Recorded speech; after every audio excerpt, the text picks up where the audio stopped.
Before we continue with the rest of the video, we could use your help. Click that like button to help spread the word about Watchjojo, and also be sure to subscribe and click the notification bell so you don't miss our future videos.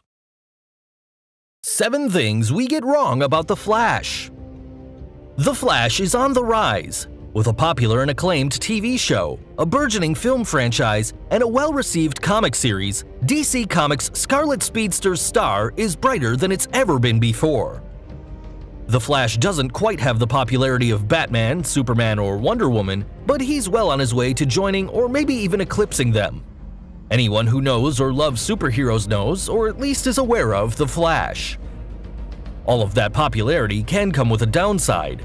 The more mainstream The Flash becomes, the more misinformation and confusion can be spread about him. The Flash isn't just one of DC's most famous heroes, he's also one of the oldest. There's a lot of information about the Flash out there, and consequently, there's a lot of different ways to get bewildered about his backstory, abilities, and just about any other part of his many adventures. So we've made an effort to cut through some of the nonsense about Crimson Comet. We obviously haven't covered every misconception about the Flash that has ever existed, but we tried to hit the big ones. These are the alternative facts that don't seem to go away when it comes to the Flash, with few very bizarre tidbits thrown in for flavor. Number 7. Barry Allen was the first Flash. Barry Allen has become synonymous with the Flash thanks to his CW show and his long run in the comics. However, Barry Allen isn't the first man to ever wear the Flash speed suit. Barry has replaced him in popularity, but the first fastest man alive was Jay Garrick. Debuting in 1940, Jay Garrick received his speed powers inhaling hard water vapors while taking a smoke break. Jay, with his Hermes-like helmet, served as the Flash throughout World War II until he and most of comics fell out of favor. In that time, though, he helped found the Justice Society of America, the precursor to the Justice League. Number 6. Barry created the Flash name. Speaking of Jay, it's important to point out that there's not a whole lot about Barry as the Flash that is original. Barry even lifted the name of the Flash directly from Jay Garrick. In Barry Allen's origins, he grew up reading the adventures of Jay Garrick as the Flash in comics. When Barry got his powers, he took Jay's name as inspiration. It wouldn't be until later that Barry discovered that Jay Garrick was a real person who lived on another Earth. Once Barry did discover Jay's existence, the original Flash went from fictional mentor to real one, with Jay becoming the granddad of the Flash family.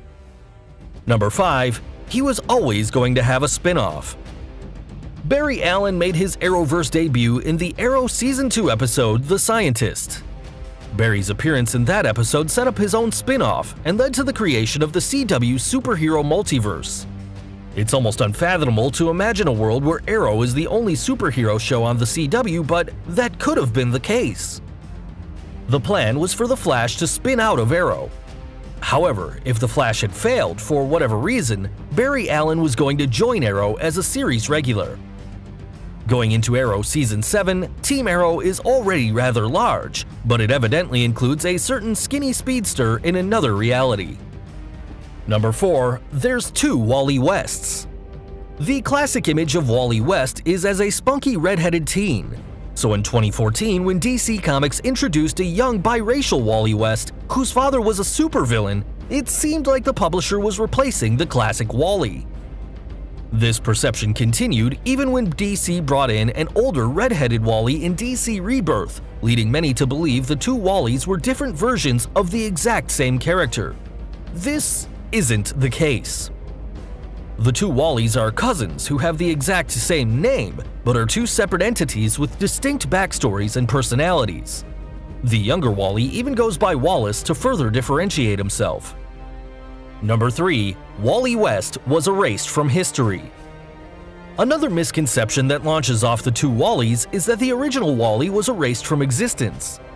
When DC Comics rebooted their universe with the New 52, there was no sign of Wally, any Wally, in sight. Barry never mentioned his nephew, and none of Wally's closest superhero friends talked about him at all. In the event DC Rebirth, the truth of the missing Wally came to life. Wally hadn't been erased from existence, but trapped in the Speed Force by a mysterious being. No one remembered Wally because their memories had been erased, but Wally's entire history still existed.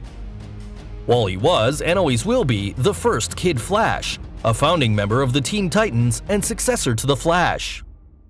Number 2. Barry only has one origin story. The CW made Barry's tragic backstory commonplace. Barry's father Henry was wrongly convicted of a crime he didn't commit, taking the life of his wife Nora. Barry grew up determined to prove his father's innocence and fight the real culprit. It's a compelling story, but it's a very recent addition to the Flash's long history. When Barry first debuted in 1956, he was a perfectly normal forensic scientist with no tragic childhood. It's only in 2009 with the Flash Rebirth that comic writer Jeff Johns changed history and the Flash's upbringing. John wrote Barry's origins into being, and even explained why no one had mentioned it before by revealing that the Reverse Flash had rewritten the timeline. Number 1. Iris West is completely normal. Iris West, or Iris West Allen, is one of the most famous love interests in comic books. As the partner of Barry Allen, Iris is fearless and complements her speedy husband or boyfriend perfectly. Iris is constantly looking for the truth and searching from all angles. It's easy to view Iris as a ruthless reporter, but an otherwise unremarkable human. Iris might be human, but her comic backstory is bananas. In the comics, Iris was born in the future, the 30th century to be exact. She was sent into the past for her safety, like Kal-El on Krypton, and was raised by an adoptive family.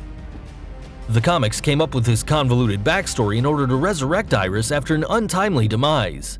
Thankfully, the CW didn't adopt either story for their Iris.